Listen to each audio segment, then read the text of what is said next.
149. No, that is a real football score from a real professional match. And every single one of those 149 goals was scored by the team that lost, into their own net, on purpose. For 90 minutes, 11 professional footballers simply walked the ball back and kicked it into their own goal. A goal roughly every 36 seconds. Their own goalkeeper simply stepped aside and let it happen. Every single time. The other team barely touched the ball all match. They just stood and watched. And in the stands, a small crowd went from laughing to confused to queuing at the ticket office demanding their money back. More than 20 years later, it is still the highest score ever recorded in football. It is in the Guinness Book of Records. And all of it happened because of one penalty kick. But this was not a prank. It was not a joke. The men doing it were internationals, the best players their country had.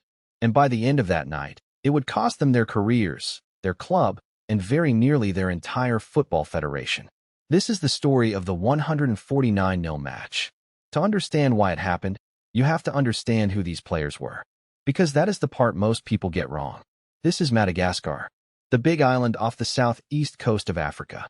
And the team at the center of this is called Emyrne.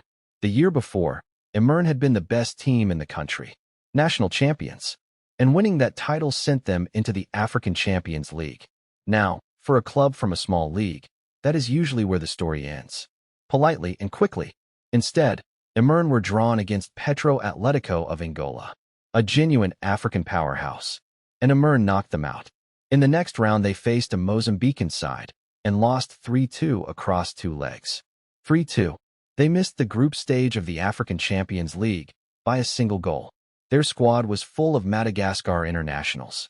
Their goalkeeper was the captain of the national team. So when you picture what is about to happen, do not picture a Sunday league team messing about. Picture the best 11 footballers in an entire country doing this. Now, the next season, 2002, Emyrne started it as the team to beat, and they played like it. They finished the opening stage of the league top of the table, by one single point, ahead of that same club, Adema. But in Madagascar, topping the table didn't win you anything. It only qualified you for a final mini-league between the top 4. And that is where it started slipping away. Adema beat them, 1-0. Then the maths got tight. With 2 games to go, Adema were ahead, and Emyrne needed to win their match against a club called DSA. Simple as that. Win, and the title race stayed alive. And for most of that game, they were winning. 2-1. Right where they needed to be. Then, late on, the referee pointed to the penalty spot. DSA scored it. 2-2. And with that single decision, Emyrne's season was over. Adema were champions with a game to spare. Now, let's be honest here, because this part matters. That referee was never found guilty of anything. He was never punished. There is no evidence that decision was anything other than a judgment call, and referees give penalties like that every weekend, all over the world. But that is not how it felt to Emyrne. In their eyes, they had led the league from the very first game, and it had been taken from them by a decision they didn't believe in. They were furious. One game remained. A completely meaningless game. The last match of the season, with nothing at stake. Against Adema, the team that had just taken their title. Their coach decided that this game would not be a football match. It would be a message. The 31st of October, 2002. Barikadimy Stadium, in the coastal city of Toamasina. The stands are bare concrete. And for a dead rubber final game, the crowd was thin. Adema kick off. Completely normal. The ball comes out to Emyrne, and then one of their players turns around and passes it into his own net. 1-0. Inside seconds. And the crowd laughs. It looks like a ridiculous, funny mistake. It happens. The game restarts. Adema kick off again. Emyrne take the ball. And they do it again. 2-0.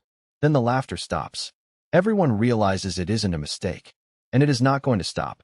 What follows is one of the strangest scenes in the history of the sport. It becomes a routine. Adema kick off. An Emyrne player collects the ball, turns, walks it back, and scores. The goalkeeper stands to one side and watches it roll past him. Then they line up and do it again. Over, and over, and over. Adema's players don't know what to do. Their opponents are scoring for them. So they just stand there, in their own half, watching. After that first kickoff, they barely touch the ball again for the rest of the match. And the referee lets it happen. Which sounds absurd, until you think about it. What rule is being broken? Nobody is fighting. Nobody is abusing anybody.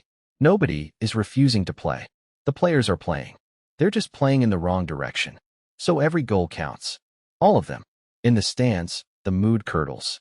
Confusion turns to anger. People came to watch the two best teams in the country, and instead they're watching this. And according to local reports, supporters walked to the ticket booths and asked for refunds. By the final whistle, the score is 149-0. Think about the sheer stamina of that. 90 minutes. 149 goals. Never stopping. Never wavering. Just relentlessly, mechanically, scoring against themselves for an hour and a half. They didn't just break the record. They obliterated it. The previous record had stood since 1885, when Scottish club Arbroath beat Bonn Accord 36-0. It had survived for 117 years. Emyrne smashed it by more than 100 goals. And then the bill came. Their coach was banned for 3 years and barred from even attending matches. For players, including their captain and that national team goalkeeper, were suspended for the entire following season and banned from stadiums. The referee was not punished at all. The federation decided the whole thing had been outside his control. And honestly, what was he supposed to do? But it didn't stop there. Madagascar's sports ministry dissolved the National Football Federation completely before putting it back together again. Every result Emyrne had earned that season was wiped from the record books, and the club never really came back. Emyrne folded a few years later, in 2006. The players almost never spoke about it again. So here's the thing I keep coming back to. They lost everything. The coach, the players, the results, eventually the club itself. And they didn't get the title back. Not one thing they actually wanted happened. But a tiny club, in a league almost nobody outside Madagascar had ever heard of, felt they had been robbed, and they made absolutely certain the whole world would know about it. And it worked. We're still talking about it. It's still the record.